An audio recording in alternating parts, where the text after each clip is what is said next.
vereadores, vereador Lucas e os vereadores da bancada do PT que fizeram esse requerimento, parabenizar esse pedido de informação.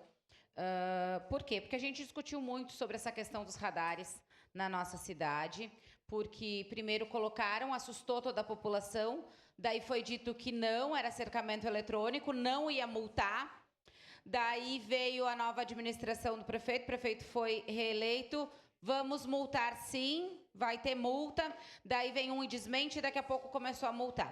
E a gente recebe diariamente pessoas que dizem que foram multados muitas vezes e as multas chegaram agora. Daí chegaram 2, 3, 4 junto, né? Eles não sabiam de determinado lugar e assim por diante. Inclusive alguns que têm uma localização meio duvidosa, que a gente também gostaria dessa avaliação. Então, parabenizar o pedido de informação, eu prezo sempre pela transparência. E por isso, eu fiz até um projeto de lei nesse sentido, vereador Lucas, que quer trazer a transparência não só para esses vereadores através do pedido de informação, que daqui a pouco fica uma vez no ano, 2 vezes no ano no máximo, mas a toda a população. E eu protocolei um projeto que melhora uma lei, inclusive, do prefeito atual. O prefeito, quando esteve nessa casa, fez uma lei sobre a questão da transparência, ali na questão das multas. Onde está o radar exato? Então, é para melhorar essa lei 8.266 de 2018.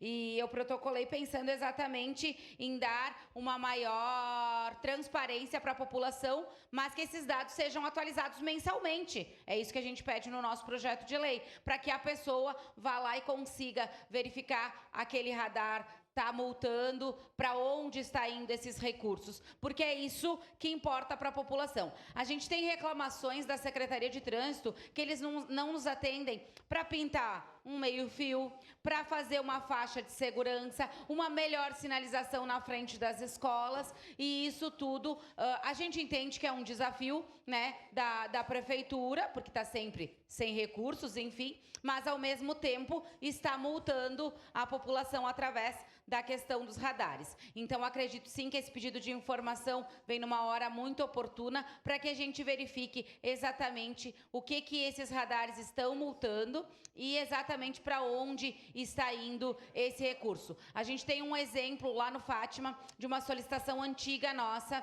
que é a questão da melhor sinalização na Amadeu Rossi. Com a finalização do asfalto, um ano depois, eles fizeram a sinalização na parte do asfalto. Mas falta toda a outra parte, que eu já fui lá, já conversei com o secretário, já mostrei para os fiscais que a gente precisa de uma melhor sinalização na frente do CTG Paixão Cortes, onde o pessoal atravessa a rua, principalmente crianças, e quase houve atropelamentos. Outras partes da Amadeu Rossi, onde tem muitos acidentes, na bifurcação com a Luiz de Galíquio e também lá perto da escola. Então, a gente tem vários problemas de sinalização ali e que mesmo que já seja recorrente de várias indicações, de várias conversas, a Secretaria de Trânsito não tomou uma atitude, não foi para lá para verificar uma melhor sinalização. Enquanto isso, os radares, outros estão aí na cidade e a gente não é atendido nas nossas solicitações. Esse é só um dos exemplos que a gente tem, porque infelizmente a maioria das nossas indicações, que é de melhoria de sinalização, para a Secretaria de Trânsito não foram atendidas. Então, realmente, vou votar favorável a esse pedido de informação, também para clarear sobre todo esse assunto e para trazer transparência, não só para nós vereadores, mas também depois para a gente mostrar para a população. Então, parabéns pelo pedido de informação e, obviamente, votarei favorável. Era isso, senhor presidente. Obrigado.